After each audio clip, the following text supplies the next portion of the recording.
Hello, everyone. This is the New World Geopolitics, February 28th, 2024 frontline update. And we have a lot to talk about today. The village or settlement of Orlivka has fallen into Russian hands. Additionally, there's a number of other interesting developments on the front line and abroad in retrospect or in as far as Ukraine is concerned. So we're going to dive into the details of that.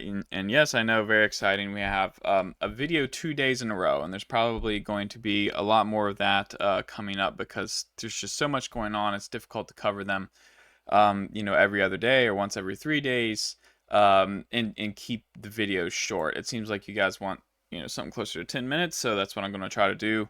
And I'm already doing a bad job because we're at 45 seconds here. So jumping in, we're going to jump around a lot here. We're actually going to start um, uh, on the southern front. We're going to talk about what some of these smaller attacks mean first, because I think it's relevant.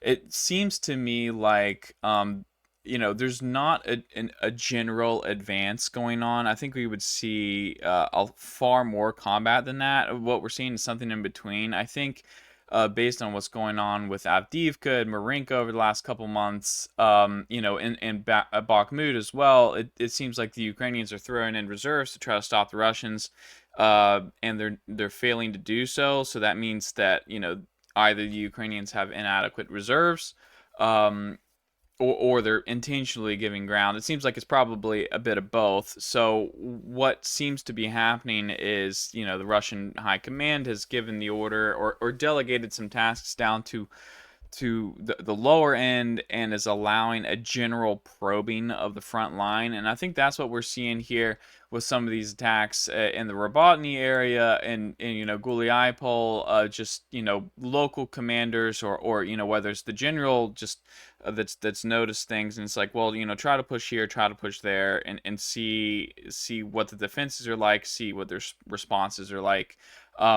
These we talked about in the past. The newest one here, actually, a video come out, drone footage of pretty heavy shelling and bombardment, probably fab bombs of, south of Velnovo and Ugrozny. And some claims that the Russians are trying to advance into this town. I have this marked in orange because this is essentially, Russian pressure campaign. I'm not saying there's any kind of advances here at all. I'm just saying that this is a potential zone where we might see advances in the future. That the Russians are bombarding. That they're, trying to get fire control over. Whatnot. So it's not even, it's lower than speculative Russian advance. It's not a Russian advance at all here. So and another spot where Russian pressure has popped up recently. We're actually going to go to the north now and talk about some speculative gains. There's some claims that Russian forces have captured the town of Makivka, which is along the Zhrabets River. If this is true, this would be a pretty big development, and it could mean that the Russians could easily create another pocket and trap some Ukrainians on some kind of forced retreat here. Of course, we've also talked about, the Russians trying to force their way into tyranny. If this happens and the Russians end up forcing their way down from Kyiv, I believe there's one legitimate bridge for the Ukrainians to get out. It's in Neveske. Of course, I think they probably have other, temporary, military bridges that they've built. But nevertheless, that would be a significant change on this northern front line. It would give the Russians control over some very fortified Ukrainian positions. Now we're going to move on to some bigger stuff before we get in. The meat of this is going to be about Orlivka and Krasnohorivka, I promise. But before we get there, I want to talk real quick about Bakhmut and Ivanovsky and Chasiv Yar. It seems like the Russians have advanced again and, allegedly control about half the town.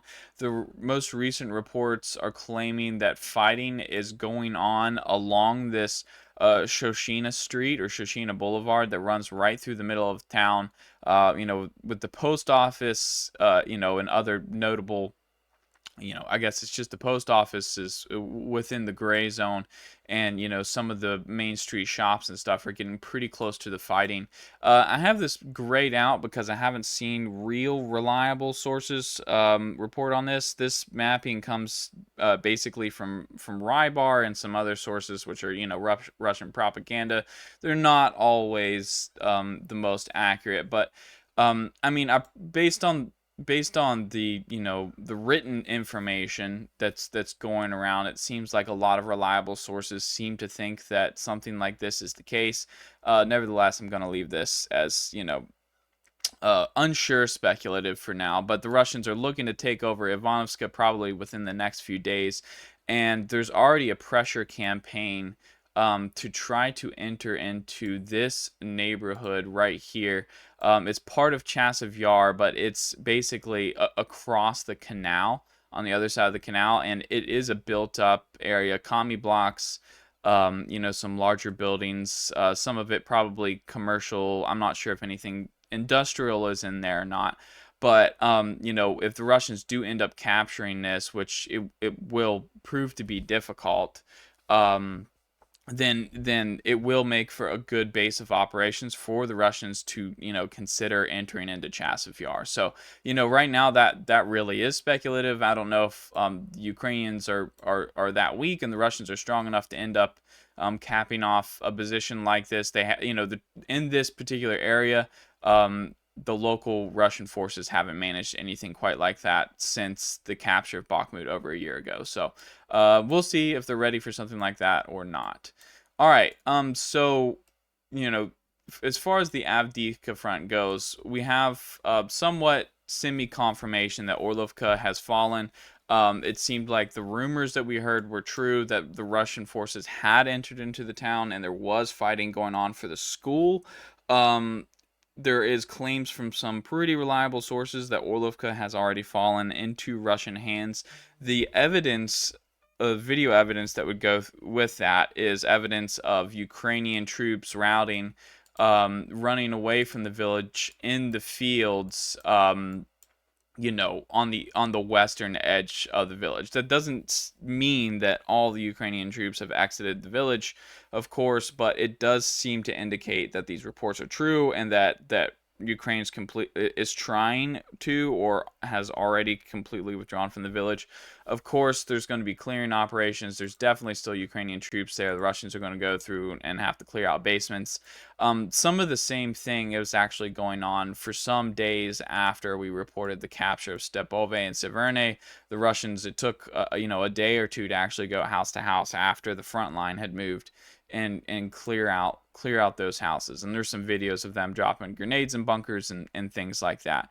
Now, I want to talk about this in the context of Krasnohorivka. So I'm going to jump to Krasnohorivka real quick, and then I'm going to go back. But so we have confirmation that the Russians have entered Krasnohorivka. It's come in the form of drone footage.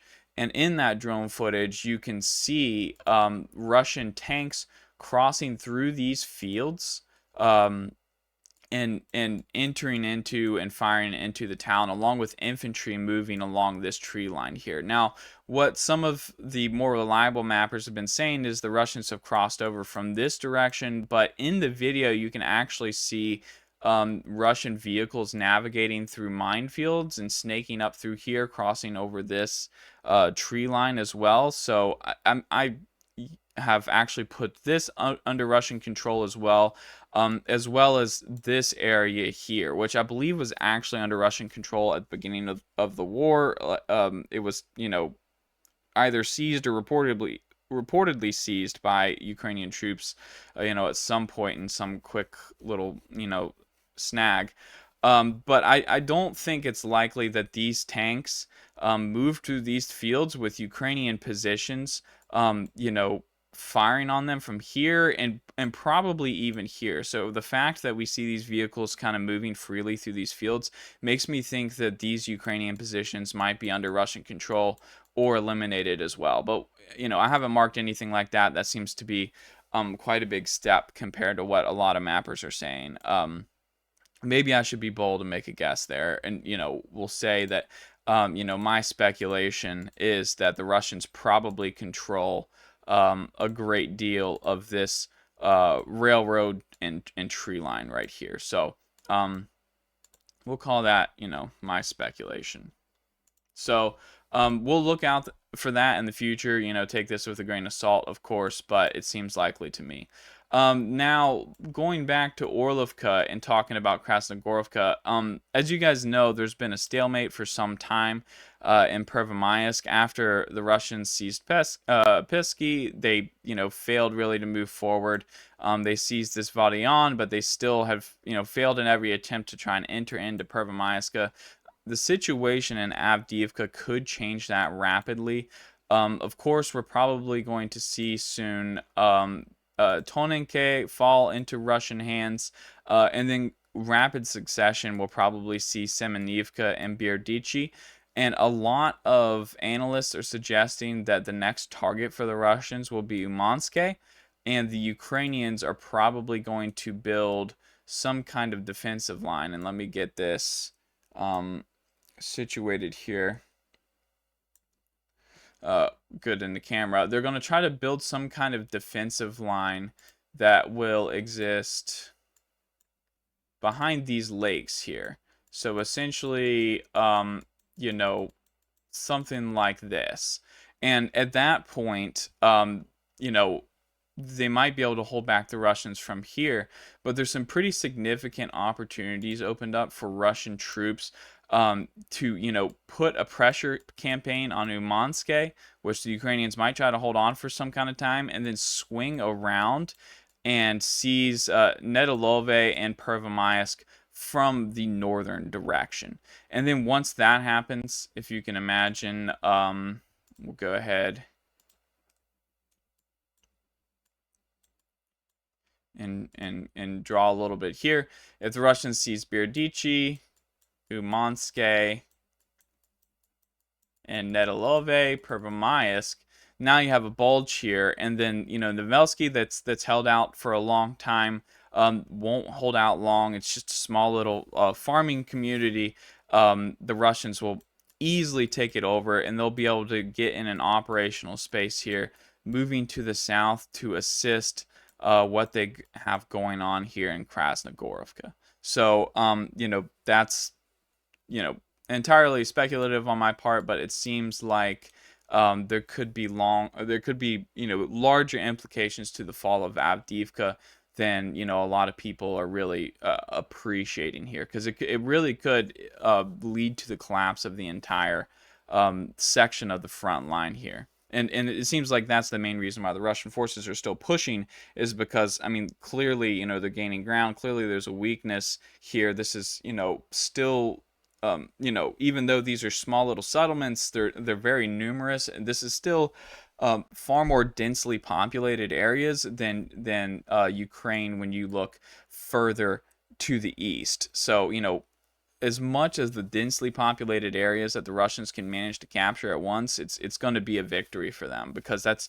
places that, if they allow the Ukrainians to the time, they can build up more defenses and make it even tougher for the Russians to get through. All right, guys, that's all for me in this one. Don't forget to like and subscribe, and I'll see you next time.